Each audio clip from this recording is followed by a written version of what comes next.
Assalamualaikum warahmatullahi wabarakatuh.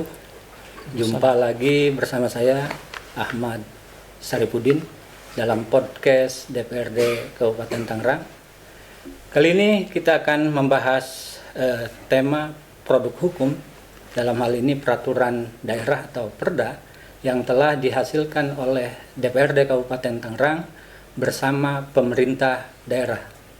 Sahabat aspirasi, sebagai salah satu alat kelengkapan DPRD, Badan Pembentukan Peraturan Daerah atau Bapemperda memiliki sejumlah tugas dan wewenang. Salah satunya adalah mengkoordinasikan penyusunan program pembentukan perda antara DPRD dengan pemerintah daerah. Lantas, apa saja tugas dan wewenang Bapemperda? Seperti apa proses pembentukan perda, baik inisiatif DPRD maupun usulan pemerintah daerah?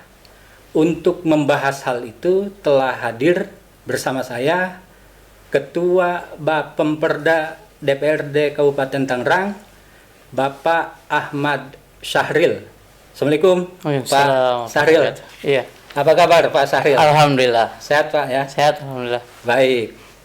Pak Syahril, sebelum kita bahas lebih jauh soal tugas dan wewenang Bapemperda, saya ingin tanya nama Bapemperda, karena kita tahu dulu Pak ya, masyarakat itu familiar dengan badan legislasi atau balek. Nah, kemudian nama Bapemperda ini tentu di sebagian kalangan masyarakat nih masih kurang familiar. Sebetulnya sejak kapan ini perubahan nama dari balek ke Bapemperda? Terus apa dasar hukumnya? Silakan Pak. Baik. Ini kan sifatnya given sebenarnya, perubahan nama ini dari pusat ya untuk penyeragaman. Ini terjadi ketika di periode 2018 ya, 2018 yang tadinya Balekda menjadi Bapemperda gitu. Jadi hanya sebenarnya tidak terlalu signifikan, artinya secara tugas wewenang tidak merubah ya. Tidak artinya merubah. Secara substansi tugas wewenangnya sama, ya, hanya berubah nama saja. Betul. Jadi perubahan nama ya. Betul. Menyesuaikan dengan pusat. Baik, nah pertanyaan berikutnya nih Pak Syahril, ini selain tadi yang saya sebutkan mengkoordinasikan penyusunan program perda antara DPRD dengan pemerintah daerah, apalagi itu tugas dan wewenang Bapemperda? Ada di antaranya yang mungkin jarang diketahui. Di antaranya adalah tadi yang disebutkan ya, mungkin untuk merancang, kemudian juga membahas. Yang ketiganya adalah juga mengevaluasi perda. Nah, ini juga hak wewenang dari Bapemperda. Jika ketika dinilai, dievaluasi itu misalkan ya mungkin sudah tidak relevan lagi atau sudah tidak layak, maka Bapemperda berhak untuk bisa mengajukan pencabutan perda tersebut. Berbeda Pak ya, kalau kita melihat undang-undang misalnya, ketika sebuah undang-undang itu isinya katakanlah oleh orang per orang, badan hukum ini ditolak, kemudian mereka menggunakan hak secara konstitusionalnya, JR misalnya, judicial review ke MK, atau misalnya pemerintah pusat dalam waktu nggak lama, beberapa waktu lalu undang-undang pemilu misalnya keluar Perpu. Nah, ini mekanismenya untuk perda itu saja cukup dicabut atau enggak, memang ada mekanisme itu mekanisme untuk tidak beda jauh lah dengan proses. Ya, misal salah satu perda ini, perda A katakanlah, ini oleh masyarakat atau sebagian masyarakat dirasa ini tidak sesuai dengan spirit kemanfaatan masyarakat dan lain sebagainya. Apa nih yang harus dilakukan untuk merubah itu? Nah, disitulah kemudian tugas fungsi, di antara tugas fungsi Bapemperda seperti mengevaluasi. Kemudian hasil evaluasinya jika apa namanya dinyatakan tadi secara kemanfaatannya, secara hukumnya atau kemudian secara produknya tidak relevan lagi, maka berproses seperti awal tapi yang sifatnya untuk mencabut perda. Ada kemudian juga berkomunikasi dengan eksekutif, ada kemudian juga apa namanya meminta pandangan hukum di Kemenkumham provinsi misalkan ya. Setelah itu mungkin ada mekanisme sama. Misalkan kalau melihat undang-undang harus judicial review apa seperti itulah ya. Kemudian juga melalui mekanisme mungkin ke mahkamah juga. Gitu Dari ya. catatan Bapemperda di periode 2019 apa namanya periode DPRD 2019-2024 ini ada berapa perda yang dievaluasi atau misalnya dicabut atau Nah, ini tugas fungsi inilah yang kemudian belum berjalan. kenapa, Pak? Ya, mungkin karena saat sekarang ini Bapemperda lebih banyak tanda kutip target di Pemperdanya. Proleganya kalau dulu, ya kan, untuk menghasilkan produknya. Sehingga program untuk mengevaluasi itu kadang terabaikan. Tapi belum ada, Pak ya? Belum ada. Tapi kalau ini kan sebagai ketua Bapemperda tentu Pak Syahril paham betul lah ya, misalnya ada potensi perda yang dalam tanda petik perlu dievaluasi, kira-kira ada berapa perda yang potensial untuk dievaluasi itu periode 2019-2024 ini? Pada saat atau sampai sekarang lah. Pada saat sekarang ini memang kami masih menginventarisir ya, masih menginventarisir karena produk perda di tingkat Kabupaten Tangerang ini sudah cukup lumayan banyak, gitu ya. Ada yang memang dia sifatnya akumulatif, akumulatif itu mungkin juga yang sifatnya apa namanya memang simultan sudah dilakukan seperti perda untuk APBD dan sebagainya itu kan sudah berjalan ya, pasti setiap tahun berubah, gitu ya.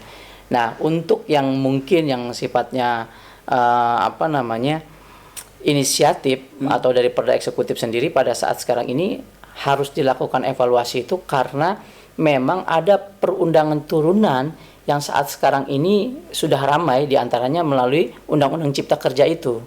Juga harus ada penyesuaian. Nah, ini yang belum dilakukan penyesuaian, maka harus dilakukan juga evaluasi.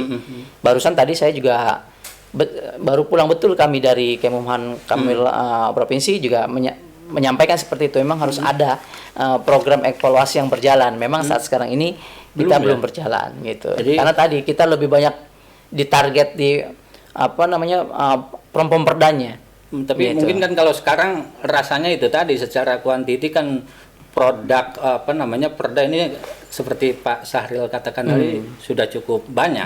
Kemudian kapan nih akan coba dilakukan evaluasi terhadap perda yang potensial itu tadi bertentangan misalnya? Baik, apa namanya kami kemarin coba mengumpulkan OPD terkait atau para eksekutif ya untuk bisa menyampaikan mana saja perda yang memang kita harus evaluasi karena kan secara eksekutor kan ada di eksekutif ya kan. Oleh karena itu ya yang tidak relevan lagi misalkan atau mungkin juga butuh perubahan gitu ya, ini silahkan disampaikan. Itu yang di eksekutif.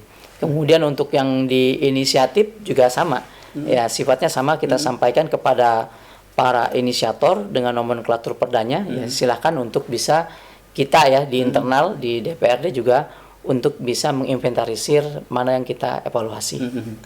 Nah, selama ini Pak Syahril ini dari 2019 ini Bapemperda ini bisa menyelesaikan berapa perda itu per tahunnya?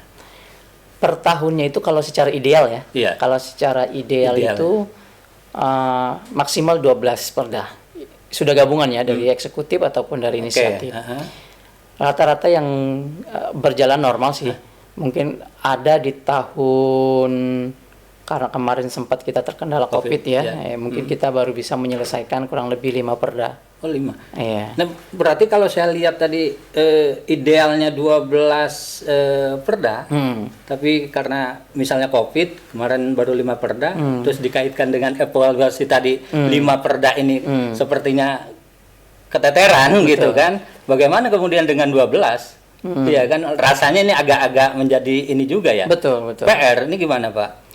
Ya memang kalau idealnya tadi kalau produk perda ini setahun saja misalkan 8 sampai 12 semenjak adanya DPRD ini sudah bisa menghasilkan berapa produk kan? Iya, iya. Ya, yang misalkan yang sifatnya memang ini perda gitu ya. Kan dari sudah berapa periode kan kita menghasilkan perda, berarti kan sudah hampir ratusan gitu ya.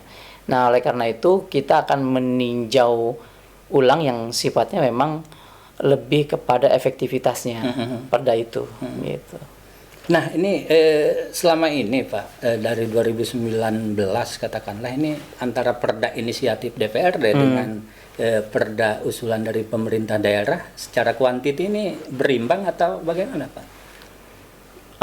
Ada yang berimbang, ya fluktuatif saja sebenarnya ya.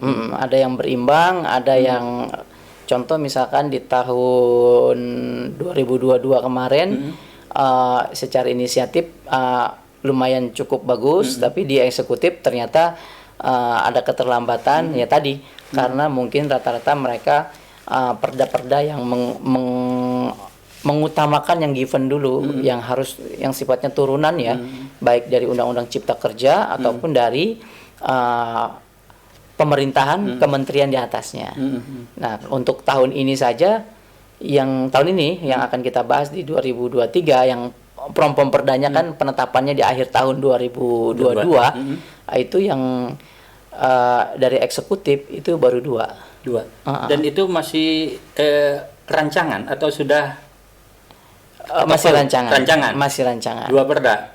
Sampai Maret ini mungkin setelah ini ya, di bulan Maret pasca Lebaran lah nanti akan ada pembahasan. Dari inisiatif DPRD Pak? Dari inisiatif DPRD itu cukup lumayan banyak, ada 8.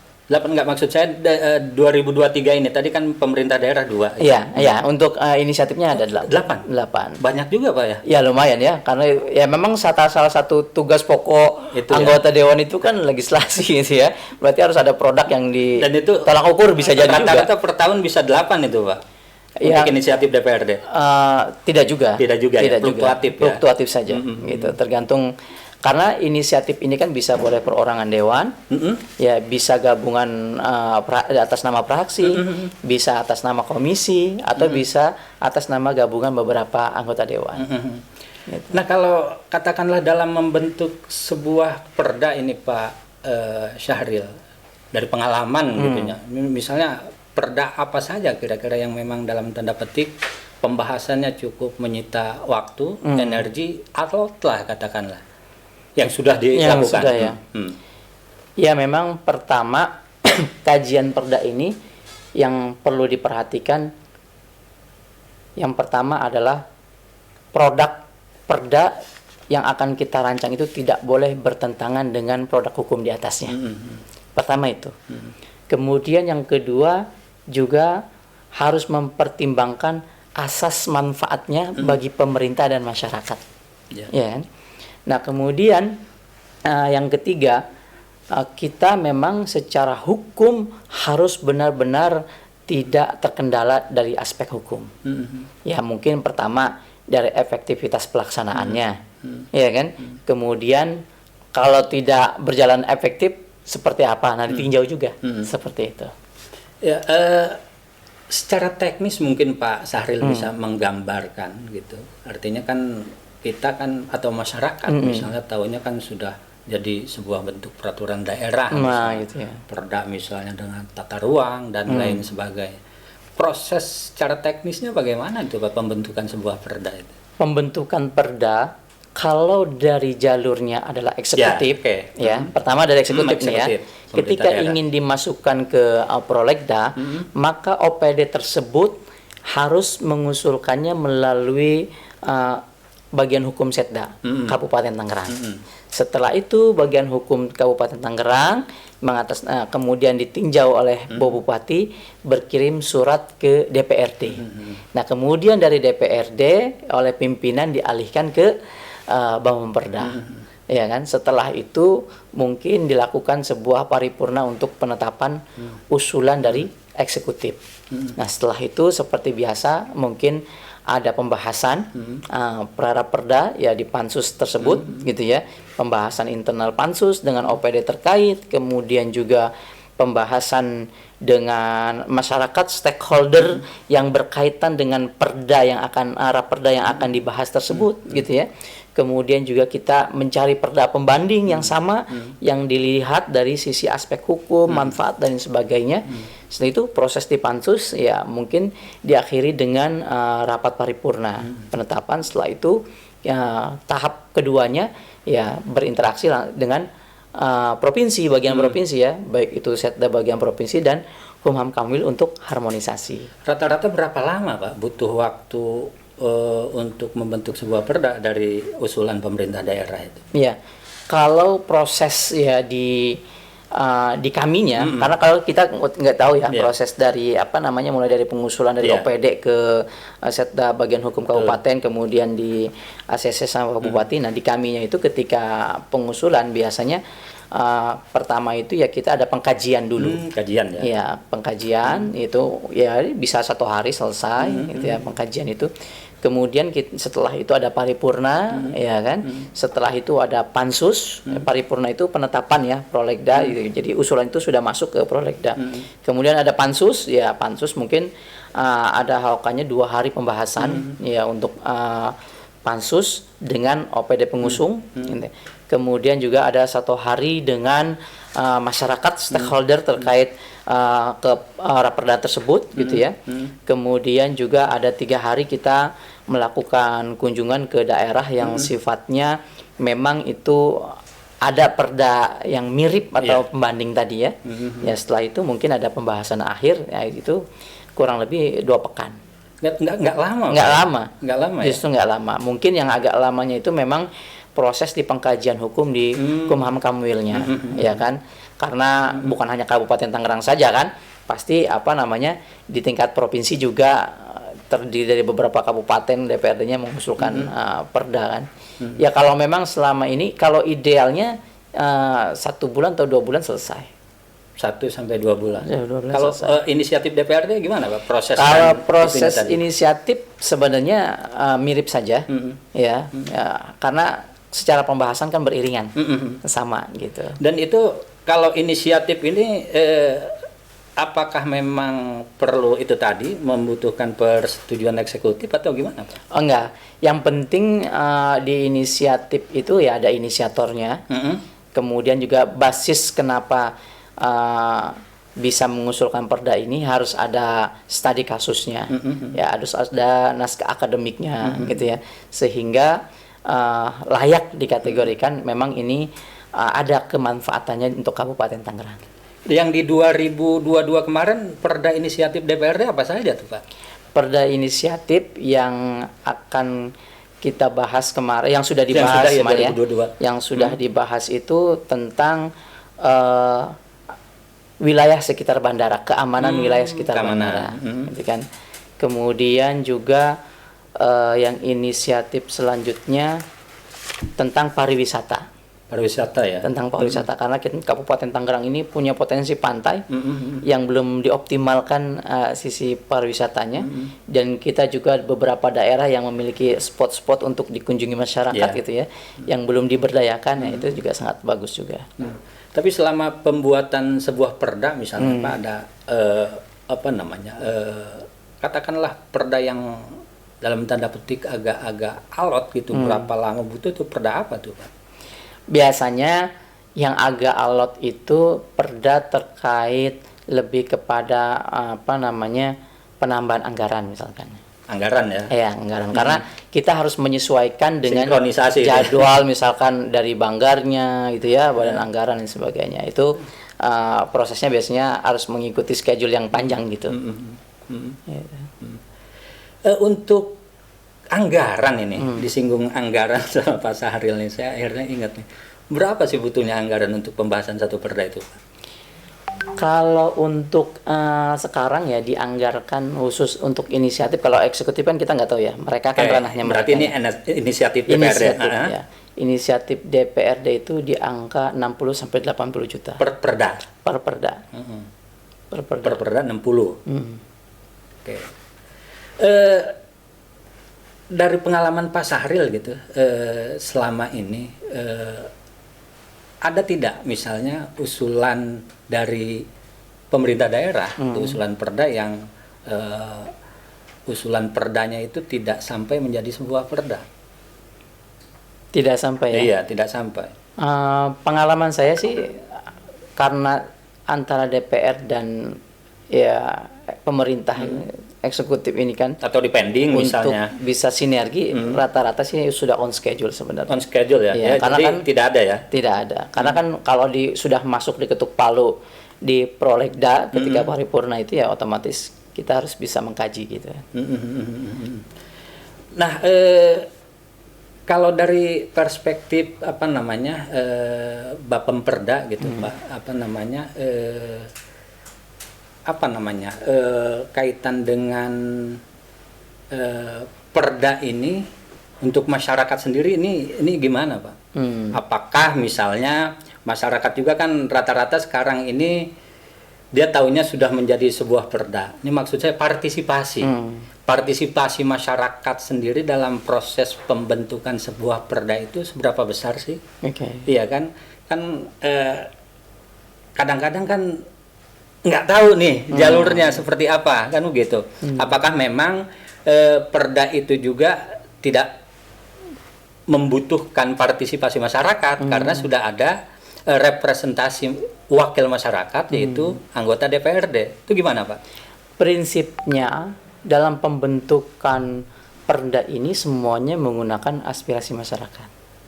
Menyerap. Ya, melalui anggota DPRD. Bahkan kita libatkan. Misal teknisnya gimana? Teknisnya misalkan DPRD dari inisiatif misalkan ya, mendapatkan aduan masyarakat. Okay. Nah, ternyata aduan tersebut ya bisa secara kajian ditanggulanginya dengan cara membentuk perda. Iya kan? Pertama itu, berarti itu kan dari masyarakat. Contoh misalkan kita dulu ada perda tentang pengendalian minuman alkohol, minol. Iya kan? Nah, itu kan dari sekelompok masyarakat, ya kan? Resah peredaran minol. Resah gitu ya. Ternyata memang secara peraturan daerahnya belum ada, ya maka kita terima aduan tersebut dengan cara membuat perda. Kemudian selanjutnya misalkan tentang madrasah diniyah.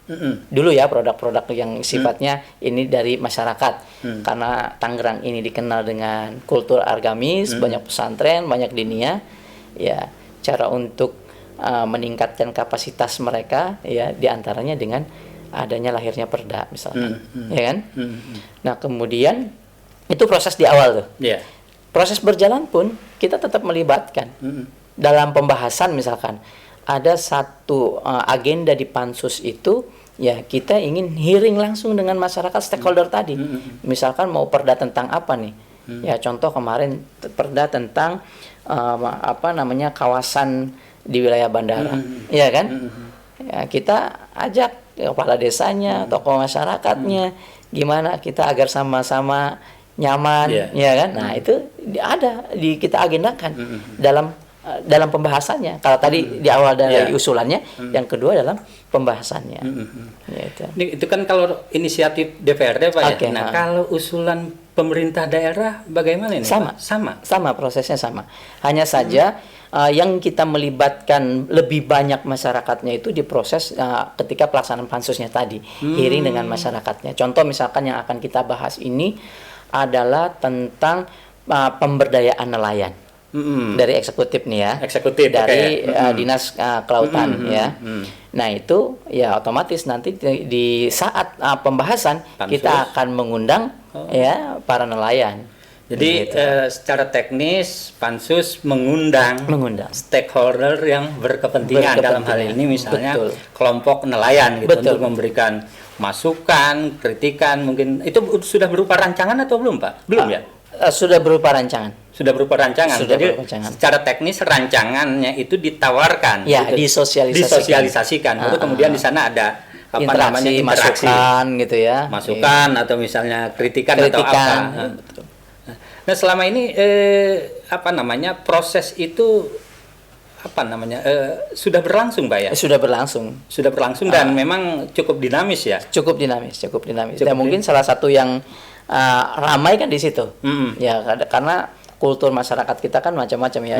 Jadi bagus ya dinamika untuk penguatan kita dalam membentuk perda sehingga tidak ada yang merasa dirugikan atau mendapatkan hal yang negatif dari perda tersebut. Kita kan pengennya berefek positif lah ya, berdampak positif baik kepada pemerintahnya ataupun kepada masyarakatnya.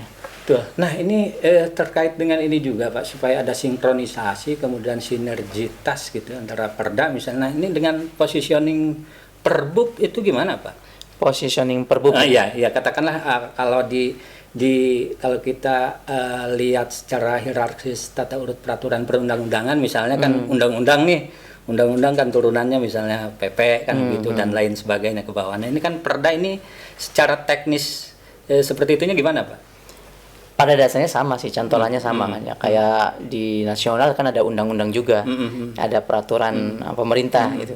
Secara positioning hampir sama. Sama ya? Enggak, maksud saya apakah ini misalnya katakanlah satu perda perda yang sedang dibahas sekarang misalnya apa namanya tentang pemberdayaan nelayan. Nah, itu nanti dibuat juga perbub tentang pemberdayaan atau jika sudah ada perdanya kan tadi otomatis tidak boleh tumpang tindih. Ya, nanti ada kajian harmonisasi hukumnya dari Kumham Kamil Provinsi. Sinkronisasi itu ya. Baik Pak Syahril, ini kita sudah ada di penghujung acara karena waktu kita tidak banyak. Mungkin ada closing statement dari Pak Syahril selaku Ketua Bapemperna DPRD Kabupaten Tangerang. Ya. Baik, sekali lagi ya aturkan saya terima kasih. Ya, terakhir saya sampaikan kepada masyarakat Kabupaten Tangerang agar sebaik mungkin kita berkomunikasi dengan baik, bersinergi, ya, baik itu yang sifatnya advokasi, bahkan kalau bisa ditindaklanjuti dengan perda itu sangat bagus karena memiliki payung hukum, ya karena payung hukum ini ya sifatnya legal, ya advokasi yang legal melalui payung hukum dan asas kemanfaatannya bisa dirasakan oleh masyarakat banyak. Juga ya sebagai fasilitasi pelayanan pemerintah. Di satu sisi ini hubungan sangat luar biasa. Yang pertama adalah keinginan masyarakat, yang kedua itu adalah tugas poksinya kami selaku anggota dewan untuk membuat legislasi. Kemudian yang ketiganya selaku pemangku pelaksana yaitu pemerintah juga mendapatkan masukan positif dari masyarakat untuk lebih melayani masyarakat. Itu saja sih dari saya. Baik, terima kasih Pak Syahril atas waktunya. Sahabat Aspirasi, demikian podcast kali ini.